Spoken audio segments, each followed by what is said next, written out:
What's going to happen when you're dreaming? When they're awake, they're dreaming. Or when they're Who's they? sleeping, they're Who's dreaming. they? People, everyone, me and you. We're dreaming right now? Are we dreaming?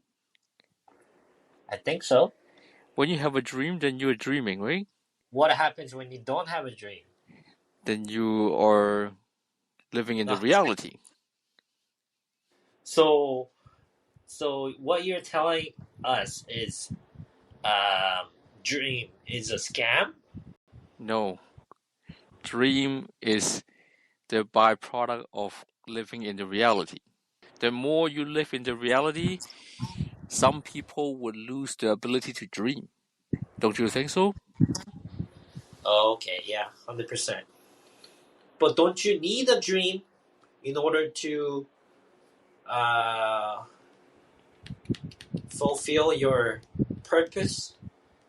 Yeah, that's why people that are talking based on just materialistic and reality, they are going to destroy dreams. So they're just giving in to the reality. Yeah, and they give up, They're right? not. They're not in a creative state. They are very in a very obeying state. Yes, and that's They're the helpless state. 100%. They're just listening to the what the government or the society is telling them to do. Yeah, they become a follower.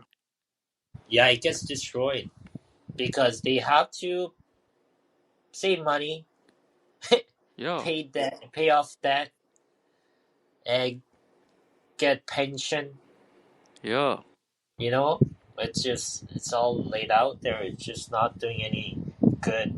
But people think, I don't know. People do think it's bad, but at the same time, they do it because they don't have a way out. The situation They're you just trapped. described means that there's no dream. Yeah, it gets crushed. It gets destroyed. They tend to forget their dreams because they are living paycheck to paycheck. There's no time for them to dream because they have to put food on the table. What's in front of them is more important than the Wait, long term, right? is there really no time? No time, as in they don't like prioritize Oh, building themselves, right? How can they uh, do something when they need to put food on the table? That's their thing. Like that's their priority, right? You have to pay their rent. Like, what can you do? You can't. is that true? I don't think it is true, but that's what most people are believing. So there's another camp of thinking. The way you turn things around is to back yourself up. Like your back is going to be against your wall, right? Like someone puts you in the situation where you have no other options. You're going to figure it out, right? You're not going to be like, oh, I can't do this, I can't do that. The reason why people get stuck in having no dream is because they make a justifiable reason to do so. They're not thinking enough, like big enough. They're just like when they were younger. I would say they had a big dream. Oh, I want to be like this person or like that. And as you get older, the they tend to think smaller. They just say, "Oh," they make excuse. "Oh, I could have done that," but like, "Oh, I'm not good enough," or something like that. They self sabotage. They make their own story so that they can um, feel better in a way, but at the same time, it's not. They're just killing themselves. Yeah, and on the same idea, you can create your own dream with your story. With your story, Yeah. So, do you want to come up with a story that would fulfill your dream, or would you rather just be stuck in the routine? The first one. Not for a lot of people. So you can use your stories as as an empowerment to basically motivate you to get to the next level rather than putting yourself down. First question you ask is if this story helps you or not, right? Does it push you forward? That is totally up to the person, Yeah. right? How you actually put the meaning into it. So how you like label it, that's totally up to you. So it can be empowering and can be disempowering. That's totally up to you, right? Yes, it's up to you. And that's why you go to talk to someone as a second person, right? So you would go talk to someone rather than you just think within yourself. So you would advise people to talk to other people rather than talking to themselves? Yeah, talk to another person that's going to be beneficial, not someone that would be crushing your dream. But do people know? Yeah, you can identify them. I don't think people know that they have because the first person or like whoever they're close with, they tend to talk their dreams to their mother or like the best friends and everyone, right? Mm-hmm. If you do that, I think your dream gets crushed because they don't want you to get hurt, right? Yeah, they want to The protect you. first thing, yeah, they want to protect you, right? And they've never gone to that path usually. Mm-hmm. That's why they don't have any advice. But their advice will be, oh, don't, you can't do it. Like, don't do it. There's another way. Like, do 9 to 5 or whatever it is. Yeah. That's why, like, that's what a lot of people are doing. Like, we've been taught that way, right? If Mm-hmm. you have a problem or if you have issues, anything like that, talk to your friends, talk to your mother or like father or whoever it is, brother or sister. But that's gonna kill you, basically, because you tend to listen to them more than people that you don't actually know. Yeah. So if you want to ask for the advice, you have to go out and find the person that's actually achieved those things.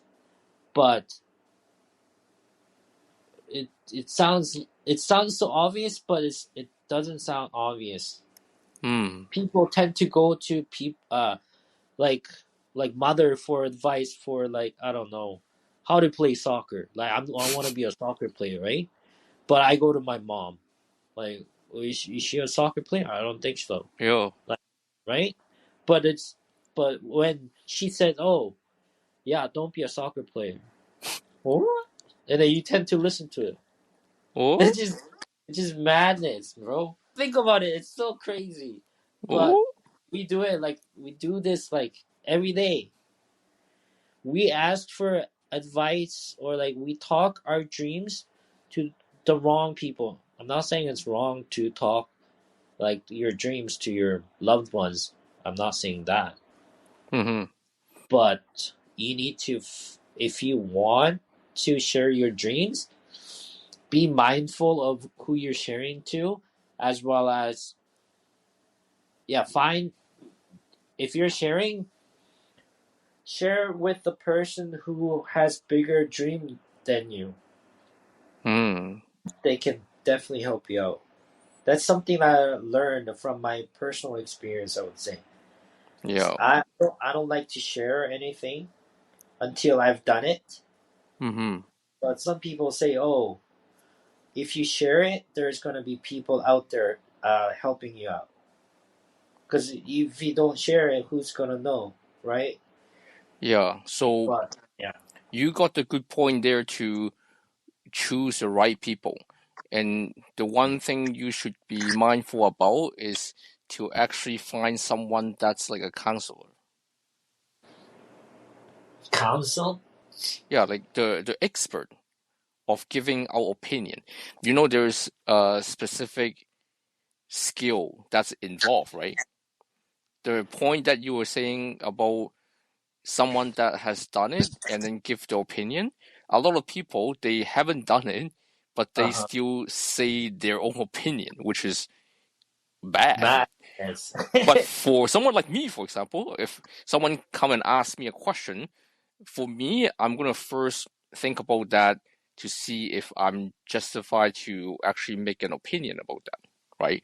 And oftentimes, you need to be the one that kind of make a disclaimer. So if you come to me and ask like, oh, am I going to be a good soccer player? I wouldn't be able to answer that unless I went to see you play soccer, right? So a lot of people, they just go in and just answer for the sake of answering. You notice that phenomenal, right, in the world. So everyone tries to become the expert, Yeah. but it's not true. And that leads everyone to become like weird now. Who should we talk to? Talk to yourself. Talk to yourself? Yeah, that's the best thing, bro. That's how you find answers from talking to yourself. Oh. You find yourself within, not from outside, right? Mm-hmm.